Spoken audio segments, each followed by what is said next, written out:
Hello, and welcome to the series Conversations on International Development. I'm delighted to welcome Professor Upendra Baxi today for a talk on, or rather, a conversation on the right to development.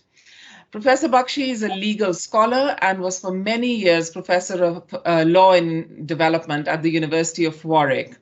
He's presently Research Professor of Law and Distinguished Scholar in Public Law and Jurisprudence at the Jindal Global Law School. He has been Vice Chancellor of University of 1990 and 1994, prior to which he held the position of Professor of Law at the same university for 23 years, which also happens to be my alma mater. In 2011, he was awarded the Padma Shri by the Government of India. Professor Baxi has critiqued law as well as used it. The historic open letter that he wrote with three other legal scholars in response to the Indian Supreme Court's judgment on the Mathura case produced a document which is widely regarded as a foundational document for the second wave Indian feminist movement, and set out some really important issues to build in. So he's definitely the right person to talk to in terms of whether law provides us with the right tools for development, or whether it actually presents us with some challenges or somewhere in between. So let me start, Professor Baxi, with my first question, if I may. In your book, which of course is in front, or is on the syllabus for our students, The Future of Human Rights, you write, and I quote, "The tasks of governance and development stand now increasingly described, even defined, in human rights neutral and even human rights unfriendly vocabularies." What do you mean by this? Well, before I come to the different question that you already put to me, let me greet you and say what an honor it is to meet you and to meet your group. I'm sure you're all having a good time. As to introduction, again, you're very kind to say a few words about what I've done and not done. If I had my life again, Dr. Rai, I would not do it this way. I would not be doing the things I've done. I've done something different. I might have played music or watched sunsets and so on, or written poetry. There are other ways of enjoying life than being miserable with words, as somebody said. Anyway, now to your question. Yes, I think you're right to ask me this series of what you mean questions. And they are not mean at all. So let me try and say let me try to be brief and pointed. Now some jottings here which might help. When I think my difficulty in the statement with the task of governance and human rights as human rights neutral and human rights unfriendly, my difficulty with the modern approaches, as it were, which UNDP adopts and which UN system adopts generally, where national elites adopt generally, activists adopt generally, some of them, is that development is described as an independent variable. Whereas in my book, and it is identified by Amartya Sen, I wrote a book called Development as Freedom. Mm-hmm. Everything flows from development. And therefore it is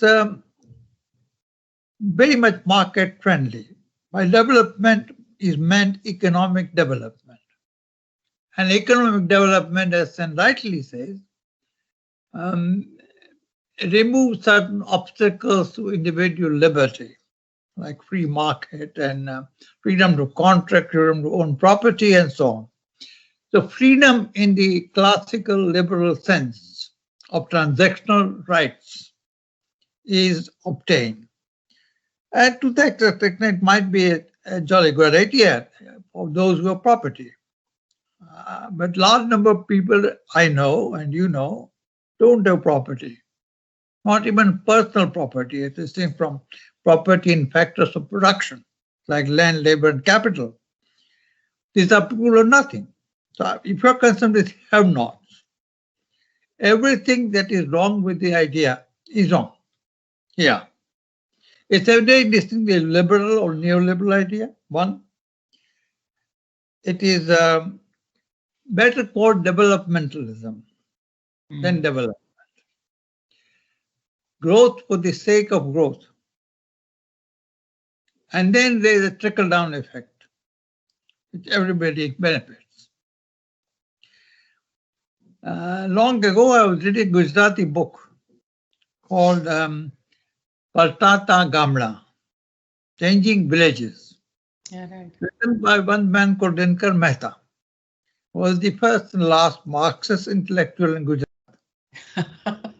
Not at all, not at all. There might be socialists, but this man had made the mistake of reading Marx. And in that thing, Dinkar Mehta says, I was always puzzled by this notion of Sarvodaya, the rise of development as everybody rising equally to attain the fruits of freedom. And Dinkar said, well, I don't understand this notion very well. If Sarvodaya means let an elephant double its size, and so let an ant double its size, both double their size. Elephant looks bigger and bigger, and bigger and bigger, but ultimately it remains an ant. So whose development do you intend? Doubling growth for the sake of growth. Vagu once said, I think, I don't remember who said it, a long time ago I read it, and it made profound impression on me. He said, the cancer cell also knows the meaning of development, which is growth for the sake of growth, till it disrupts the organism. So developmentalism is like that. Trickle down it is, but it is basically an idea of growth and more growth and more growth, endless growth, a thing that never ends. And that's where I have difficulty with the idea of development as suddenly developed as a freedom, as growth. It reeks of what I may call colonialism and imperialism. The whole idea is bad. And just wrap it up therefore, I think that essentially, because I come from law, so I think of relations, legal relations, human relations. Although I fancy I think in abstract ways, but probably not. I think it's a relation between two classes of human beings. One we might call developers, and other I call developees. So the developers develop developees, and that relation is development. That relation is social change, initiated by the actors high up above and received by those who are down below. And something happens, transaction happens between them. My question is, are there any middle range actors between the developers, developees?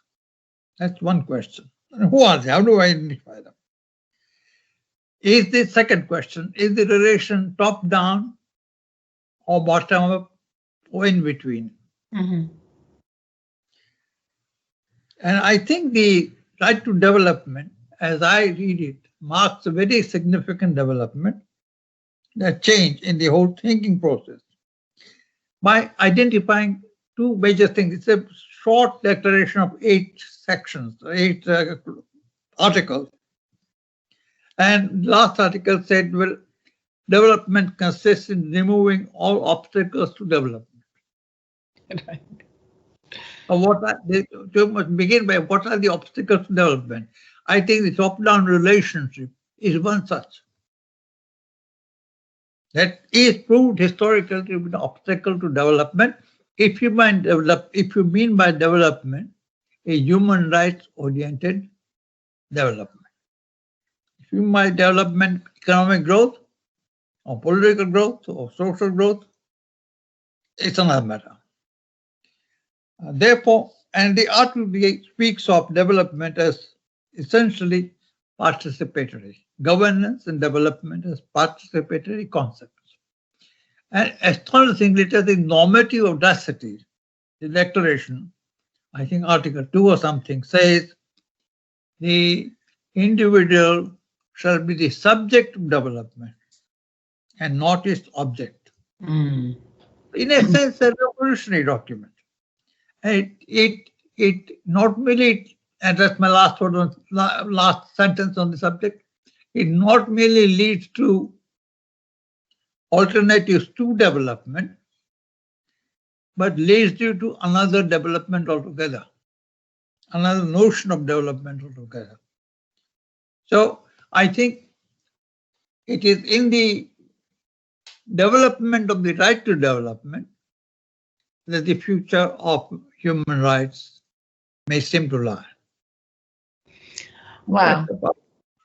Thank you, Ben. That kind of does make things clearer, but also obviously helps me sort of get on to my next question, which is linked to this, because I think the key thing that we are struggling with in our class and the students would be struggling with is the politics of human rights, because we are not lawyers. And I think that in itself, and your work is always very open to these interdisciplinary, multidisciplinary sort of strands, philosophy, politics, and also, of course, law underpinning it. And also in the book, you make the distinction, which I think is a really interesting distinction, which is between the politics of and for human rights, right? So on the one hand, you have now talked about developers and developees, and I suspect that the link between that relationship between that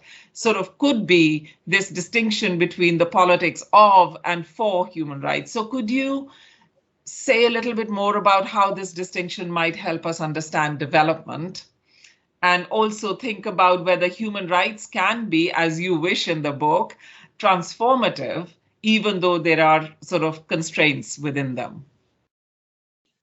Oh, yes. So I think it's a very good thought, and I must appropriate it, by the way. I think there's a clear linkage between for and of. It's a binary, like all binaries, liable to reconstruction, as you know, as you all know. But essentially, I started with the dichotomy. I've now gone further. I'll come to that if I have time. But the dichotomy itself is heuristic and important, in my opinion. I've learned a lot from it myself as I keep thinking about human rights. Now, of course, I must clarify one thing by anecdote. There's a very beautiful young person called Tarkeshwari Sinha from Patna. And she came one day to law faculty. I was the dean of the law school in the 70s. I'm sorry, if you must be most people will not be born. No, we will not go there. Yeah. So anyway, she came and I was having a disheveled head, much longer hair, like you, and she made various poems on me in ghazals and so on. Oh. And I was sitting in the dean's chair, and I was very embarrassed. She was a sitting MP, and she'd come for the student annual day, and she called me, and I was very embarrassed. So I said, Takafre ji, maybe talk about something different, like rather than my hairstyle, and something different, like national, like India, something about India.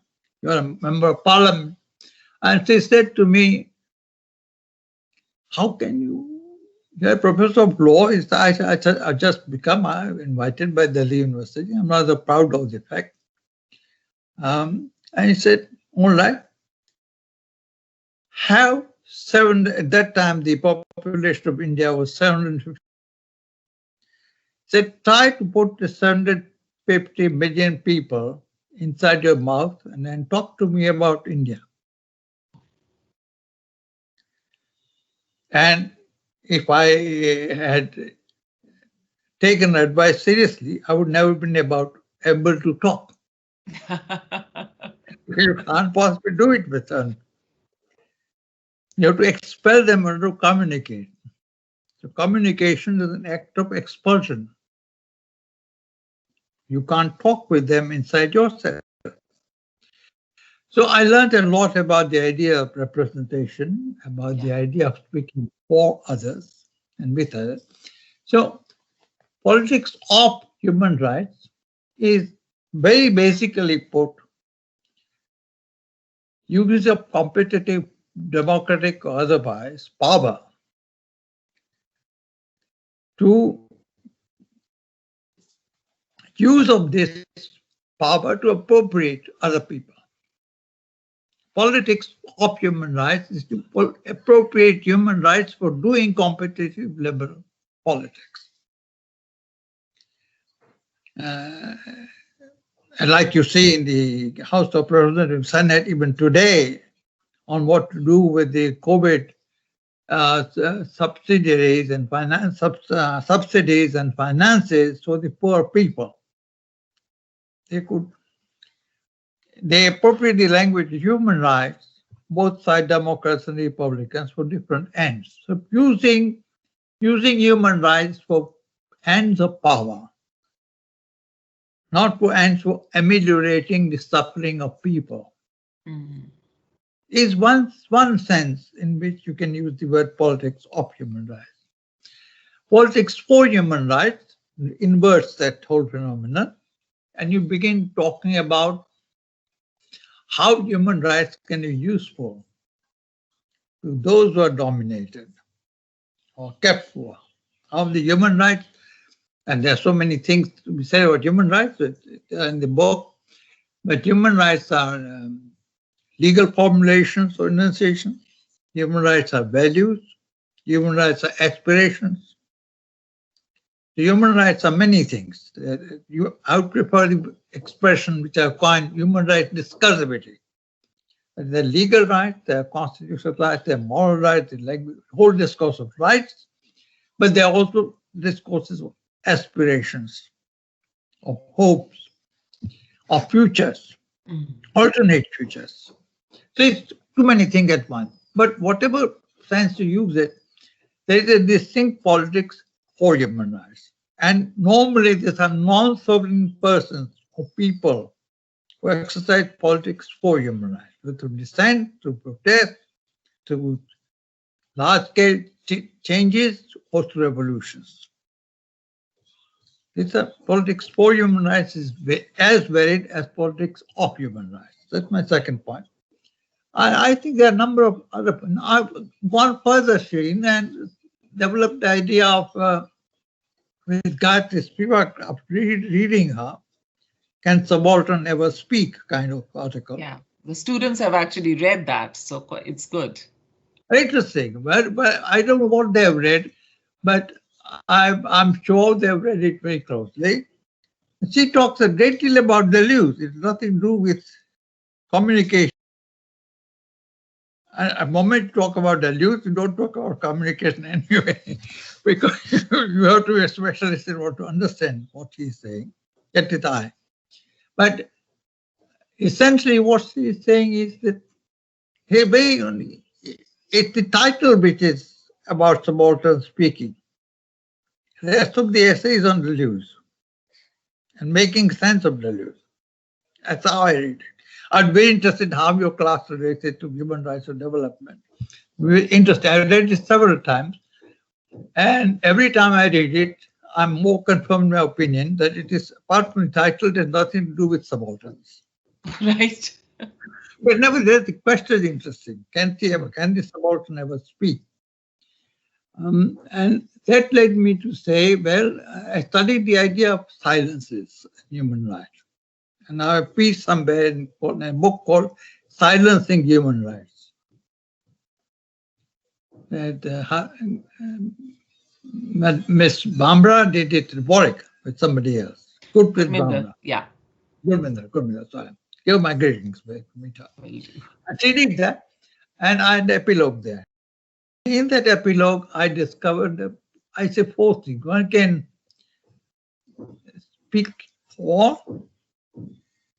speaking for human rights is one can speak with. Yes.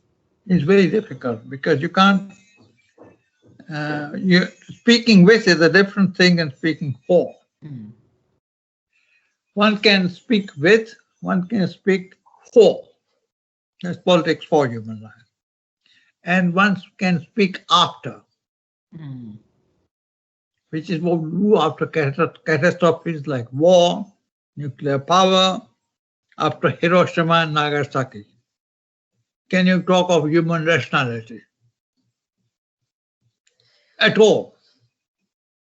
After any war, the current war, after any authoritarian act, like rigging elections or winning elections in some certain ways, or any cataclysmic event, can you at all say that it's possible that you can speak for, against, for or with or after? After Bhopal, can you speak? That's my question. Bhopal, incidentally, 36th anniversary. Yeah.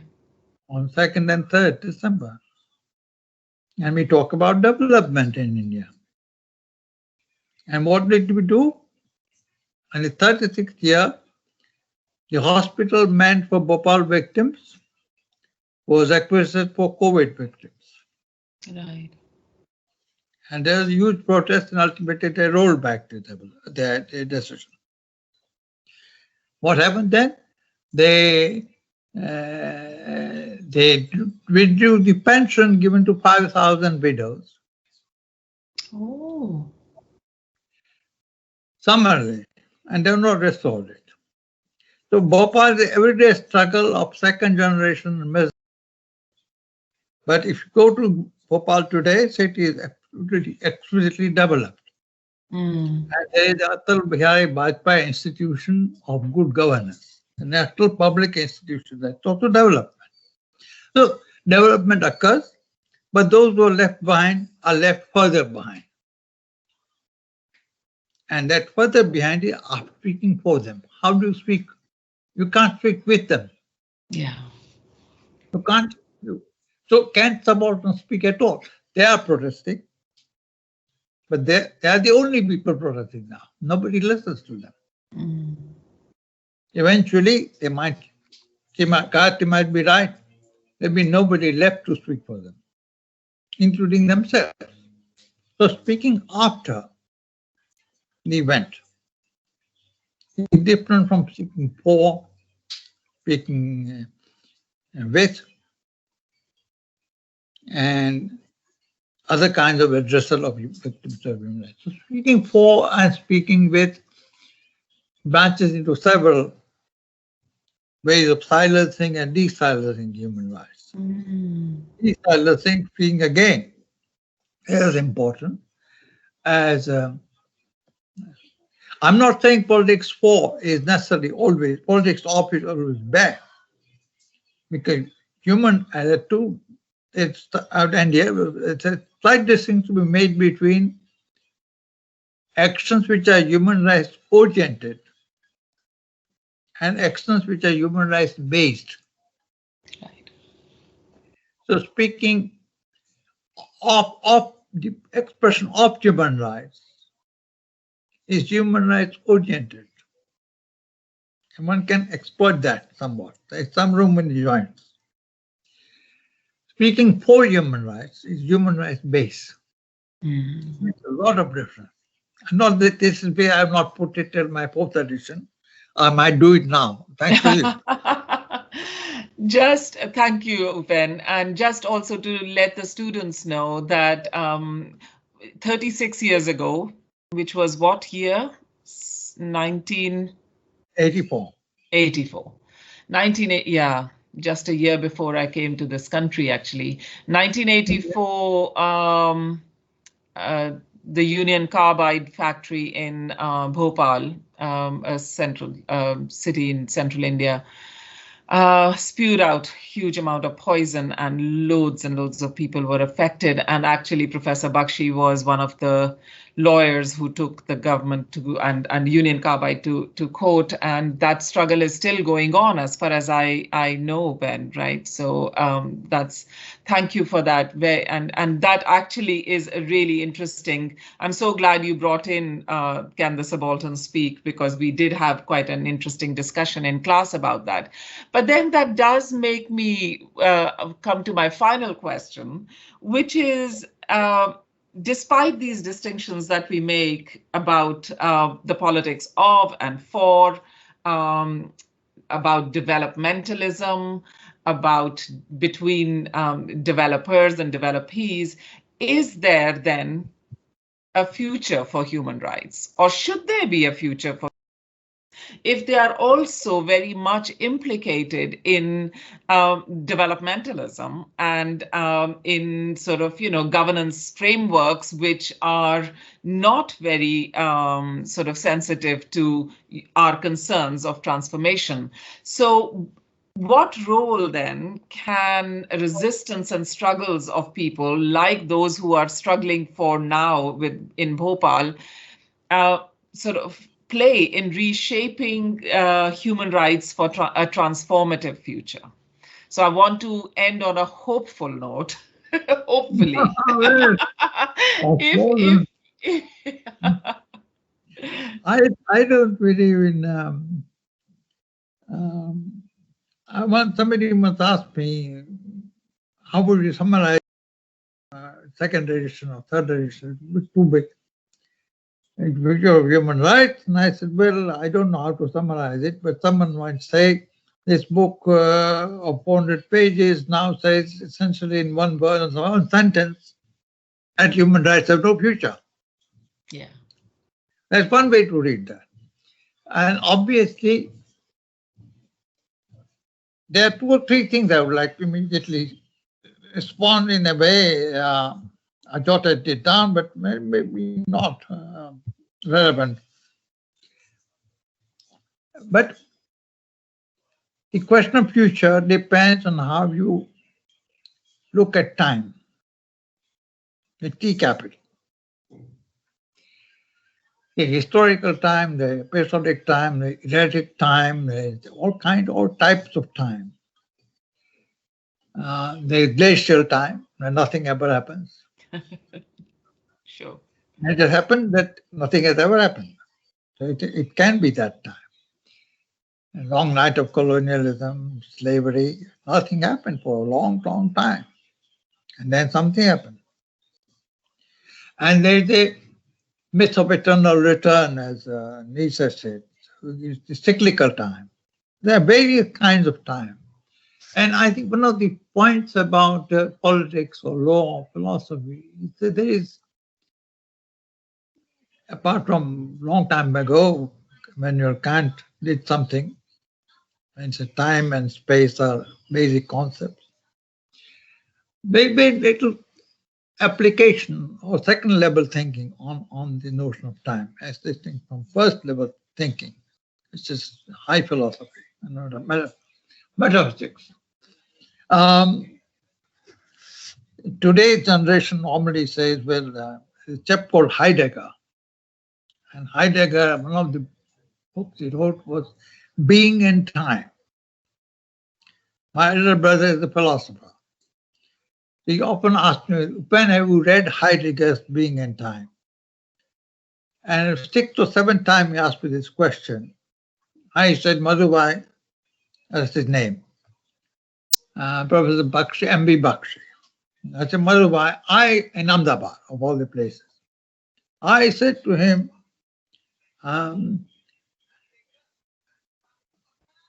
I have no time for being. When I was the time I should read Being in Time. It's very difficult. It's extremely, it looks facetious, but it's not. It's a profound comment. Very profound. But I wanted to think about it. But essentially, if you think at a more concrete level um, of time, there is everything is immediate and long term. Let us say Bhopal struggle represents struggle of the victims on the ground who want certain urgent things without which they can't live, let alone decent, but a worthwhile, but a decent life. Or they are affected so badly. It's a limit case of suffering. 70 tons of methyl isocyanate gas released in one night. It is now second generation violated, was living with corneal opacity, with all the genetic diseases, with all other kinds of ailments. We do not know, because this is essentially a poison gas used for insecticide. Now, there are certain situations where you have no alternative but to say, let us organize negation. The intergenerational and intergenerational suffering. So one task of future human rights lies in organizing negation. And you might have seen in Black Lives Matter movement, not in my name. You may rule us, but not in our name. You may govern us, you may develop us, but not in my name. And this is terribly important. Ability you can do extractive fracking, not in our name. You can do Keystone Park in the United States, but not in our name. The power of resistance begins by organizing negation, like Dr. Ambedkar did for untouchables in India. Not in our name, like Mandela did for apartheid. Not in our name. Simple, sometimes spontaneous and leaderless movements of people, from Czech Spring to Arab Spring and beyond, to 99 plus 1%, to Wall Street, Occupy Wall Street movement. All of them are organizing negation.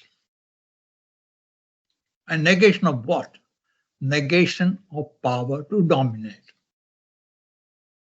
Power to use other people in the name of development and governance, some other people, a vast majorities of people. What did our freedom movement, what did the period of decolonization mean to Asia and Africa? Precisely this, not number name.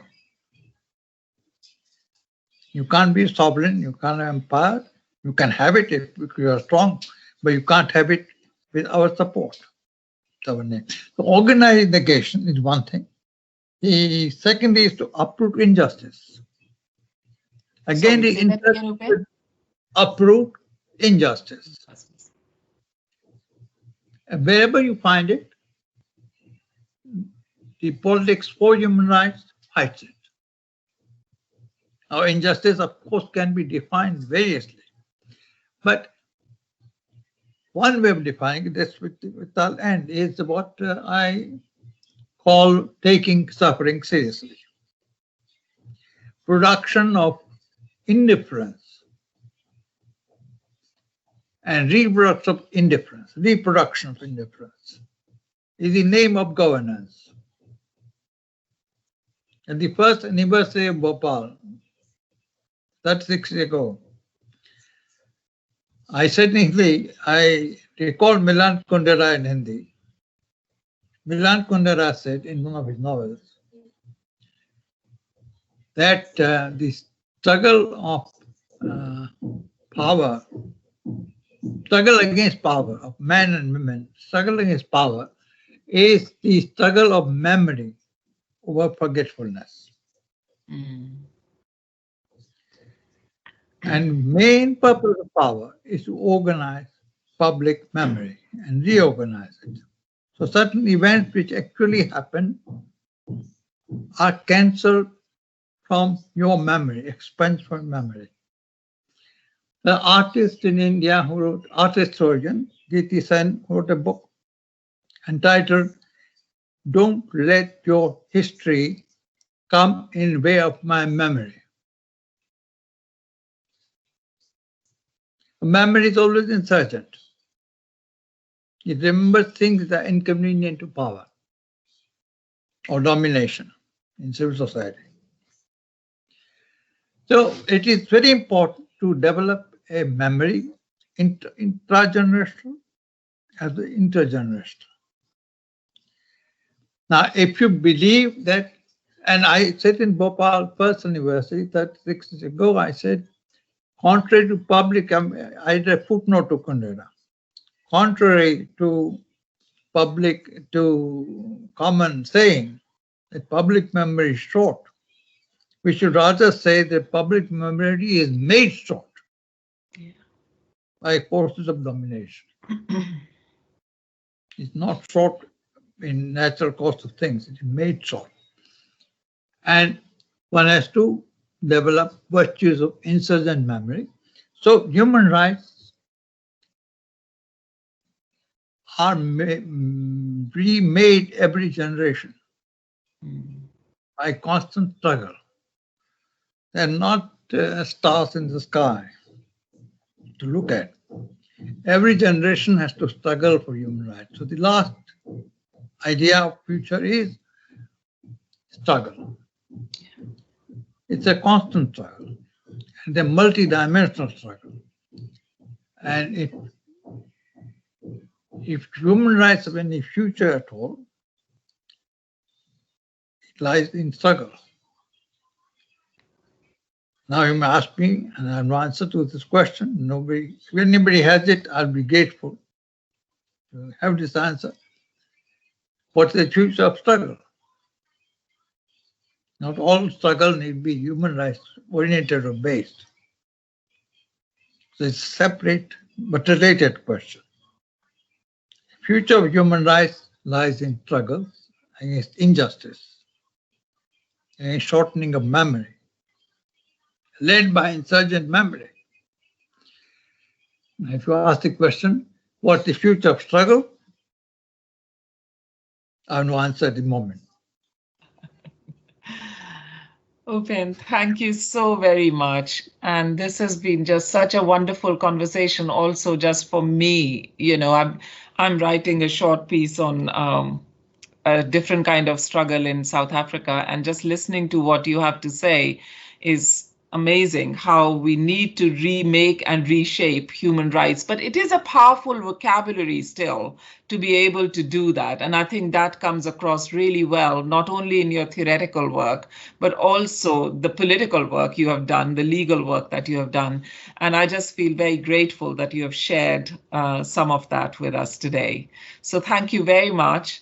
And I'm sure the students will appreciate and learn from your conversation. So